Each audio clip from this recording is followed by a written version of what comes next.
Today's our topic is pancreas.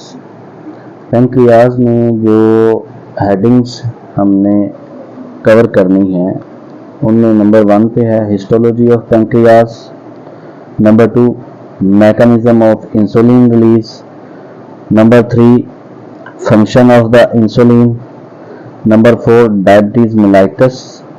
Diabetes mellitus में हमने diabetes की टाइप्स, डायबिटीज की कॉम्प्लिकेशन, डायबिटीज की इन्वेस्टिगेशन टेस्ट और डायबिटीज की मैनेजमेंट ट्रीटमेंट के बारे में डिस्कस करेंगे। First of all start with histology of pancreas.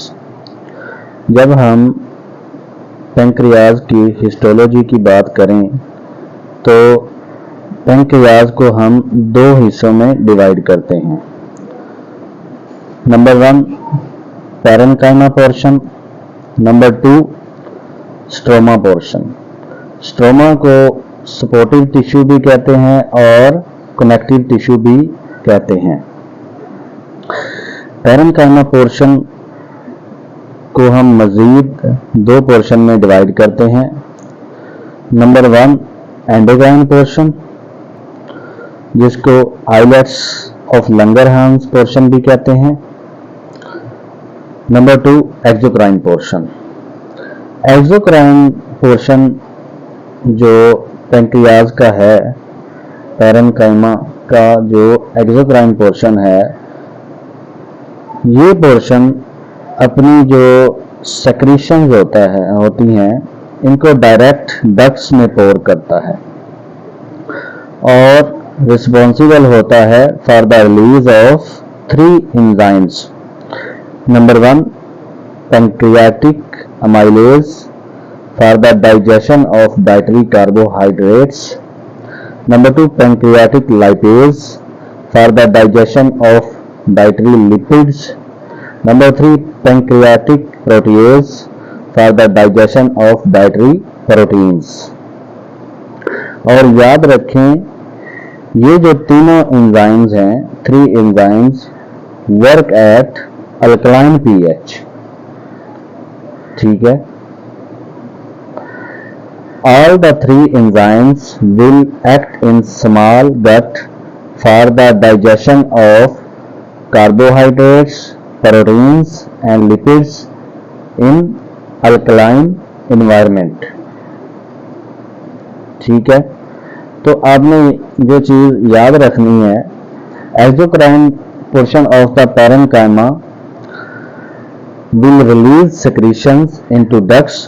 ये अपने सेक्रीशन डक्ट्स में पोर करेगा और रिस्पॉन्सिबल होगा for release of 3 enzymes, pancreatic amylase, pancreatic lipase, pancreatic protease. और वर्क किस पे करेगा? Alkaline pH in the small gut. Endocrine portion की बात करें तो इसको आइलेट्स ऑफ लंगरहान पोर्शन भी कहते हैं। एंडोक्राइन पोर्शन में डिफरेंट टाइप्स ऑफ सेल्स होते हैं। नंबर 1 बीटा सेल्स होते हैं, ये सेंटर में पाए जाते हैं। They located centrally. 75% beta cells होते हैं पेंक्रियाज में and use to produce insulin. Number 2 alpha cells. Alpha cells periphery में पाए जाते हैं, पेरिफेरल लोकेटेड। 15 to 20% होते हैं and use to produce glucagon. Number 3 D cells. D cells जो होते हैं इंटरमिक्स्ड होते हैं, 5 to 10% होते हैं। जी सेल्स नंबर 4। जी सेल्स जो होते हैं इंटरमिक्स होते हैं और प्रोड्यूस क्या करते हैं? गैस्ट्रिन। ये तो बात हो गई नॉर्मल हिस्टोलॉजी ऑफ पेंक्रियाज के बारे में। देखें एंडोक्राइन पोर्शन में जितने सेल्स हैं एंडोक्राइन पोर्शन के, उन सेल्स में ट्यूमर भी हो सकता है। तो tumors of beta cells is called insulinoma. जब बीटा सेल्स का ट्यूमर होगा तो आपको पता है जो इंसुलिन है ज़्यादा बनेगी और उसके साथ सेम कंसंट्रेशन में सी पेप्टाइड का लेवल भी रेज करेगा। मान लीजिए कि इंसुलिन के यूनिट्स 10 ज़्यादा बन गए हैं तो साथ सी पेप्टाइड के भी 10 बनेंगे, ठीक है। और साथ में जब इंसुलिन ज़्यादा बनेगी तो काज क्या करेगी? हाइपोग्लाइसीमिया, ठीक है।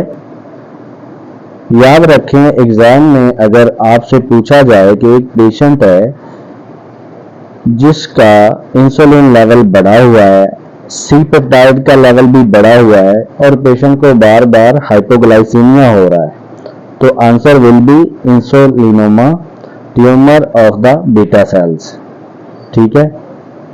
Number 2, tumour of alpha cells, ठीक है।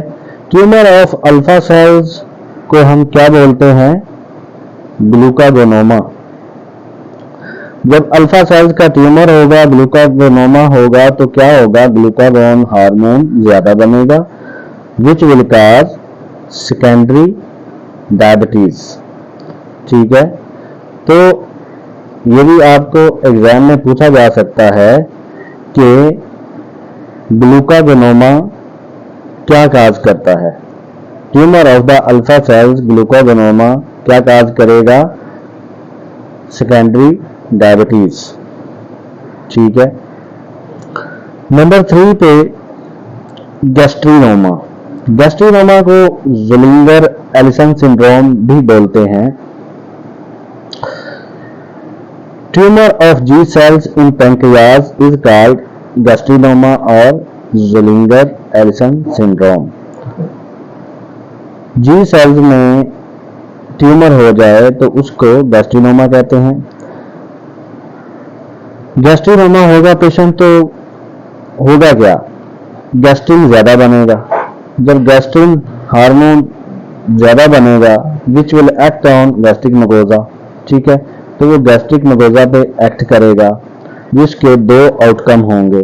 Number 1, hyperplasia of the gastric mucosa can be identified on upper GI endoscopy. Number 2, HCl की प्रोडक्शन जो है वो ज़्यादा हो जाएगी। जब HCl की प्रोडक्शन ज़्यादा होगी तो इसके 2 आउटकम होंगे। Number 1, peptic ulcer disease. Normally जो पेप्टिक अल्सर डिजीज होती है ये गैस्ट्रिक मुकोजा और फर्स्ट पार्ट ऑफ ड्यूडेनम में होती है, जिसकी काज होती है स्ट्रेस या फिर डाइटरी इश्यूज। लेकिन जब पेप्टिक अल्सर डिजीज गैस्ट्रिनोमा या ज़ोलिंगर एलिसन सिंड्रोम की वजह से होती है तो इसमें जो पेप्टिक अल्सर डिजीज होती है first, second, third and fourth part of duodenum along with jejunum and ileum, ठीक है। तो फर्स्ट पार्ट ऑफ ड्यूडेनम में नहीं होती, मुकम्मल ड्यूडेनम, ज्यूजिनम और इलियम की पेप्टिक अल्सर डिजीज होती है, ठीक है। नंबर 2 पे आप एक लम्हे के लिए सोचें कि जब HCl ज़्यादा प्रोड्यूस होगा आपके GIT में, गैस्ट्रो इंटेस्टिनल ट्रैक में, तो होगा क्या? ये HCl जो गैस्ट्रिक जूस है ज़्यादा बनेगा तो ये कहाँ पे जाएगा? स्मॉल गट में पोर होगा। स्मॉल गट में पोर होगा, वहाँ पे पहुँचेगा तो वहाँ की जो pH है वो चेंज कर देगा। Acidic pH of the small gut हो जाएगी।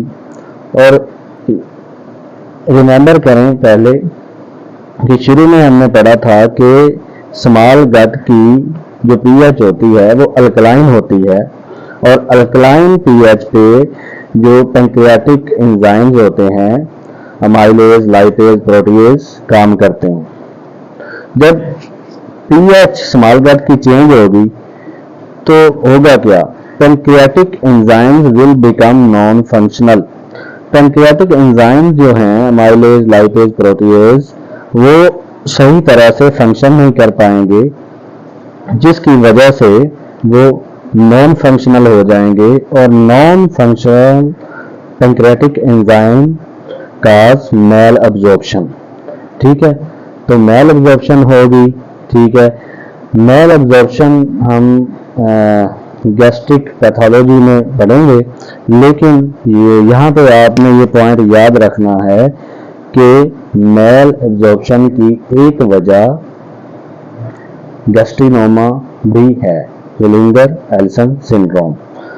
यहाँ पे इतना याद रखें कि मैल एब्जॉर्प्शन की वजह से पेशेंट को होगा क्या, large bulky foul smelling stool, difficult to flush out. Large bulky stool होंगे जो कि डिफिकल्ट होंगे फ्लश करने में। ठीक है, तो ये आपका हिस्टोलॉजी ऑफ पैंक्रियाज कंप्लीट हो गया। मैं दोबारा से हिस्टोलॉजी ऑफ पैंक्रियाज रिकैप करने लगा हूँ। अगर आपको किसी पॉइंट में समझ नहीं आई तो आप दोबारा से पॉइंट नोट कर सकते हैं। हिस्टोलॉजी ऑफ पैंक्रियाज में दो हिस्से होते हैं, पैरेन्काइमा और स्ट्रोमा। स्ट्रोमा को स्पोटेड टिश्यू भी कहते हैं, कनेक्टिव टिश्यू भी कहते हैं। ठीक है, पैरेन्काइमा के दो पोर्शन होते हैं, एंडोक्राइन और एक्सोक्राइन। एक्सोक्राइन पोर्शन जो अपनी सिक्रीशंस होती हैं वो डक्ट्स में पोर करता है और रिस्पॉन्सिबल होता है किसके लिए, पैंक्रियाटिक अमाइलेज, पैंक्रियाटिक लाइपेज और पैंक्रियाटिक प्रोटीएज की रिलीज के लिए। और ये तीनों एंजाइम स्मॉल गट में किस पे काम करते हैं, अल्कलाइन पीएच पे, for the digestion of carbohydrate, lipids and proteins. ये हो गया एक्सोक्राइन पोर्शन के बारे में। एंडोक्राइन पोर्शन को आइलैट्स ऑफ लंगरहांस भी कहते हैं। इसमें 4 किस्म के सेल्स होते हैं। बीटा सेल्स होते हैं 75% सेंटर में, ठीक है, जो इंसुलिन प्रोड्यूस करते हैं। अल्फा सेल्स होते हैं पेरिफेरल में, जो कि 15 to 20% होते हैं, ग्लूकागोन प्रोड्यूस करते हैं।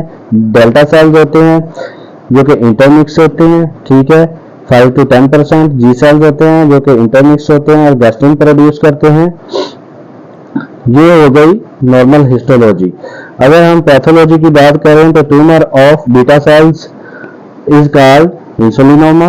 इंसुलिनोमा में इंसुलिन और सी पेप्टाइड का लेवल बड़ा होगा और पेशेंट को क्या होगा, साथ हाइपोग्लाइसीमिया। ठीक है, ट्यूमर ऑफ अल्फा सेल्स को ग्लूकागोनोमा कहते हैं। ग्लूकागोनोमा में क्या होगा, ग्लूकागोन का लेवल बड़ा होगा और ये काज करेगा सेकेंडरी डायबिटीज। ठीक है, गैस्ट्रिनोमा को विलिंगर एल्सन सिंड्रोम भी कहते हैं। Tumour of G cells in pancreas, ठीक है, which will cause increased gastrin production, ठीक है, which will act on gastric mucosa and cause hyperplasia of the gastric mucosa can be seen on upper GI endoscopy। और number 2 पे increase HCl production करेगा, जिसकी वजह से दो आउटकम होंगे, peptic ulcer disease of the duodenum, jejunum and ileum, and pH of the small gut will be changed and pancreatic enzymes will be non-functional, which will cause malabsorption. That's it about histology of pancreas. Next video में हम next topic discuss करेंगे। शुक्रिया।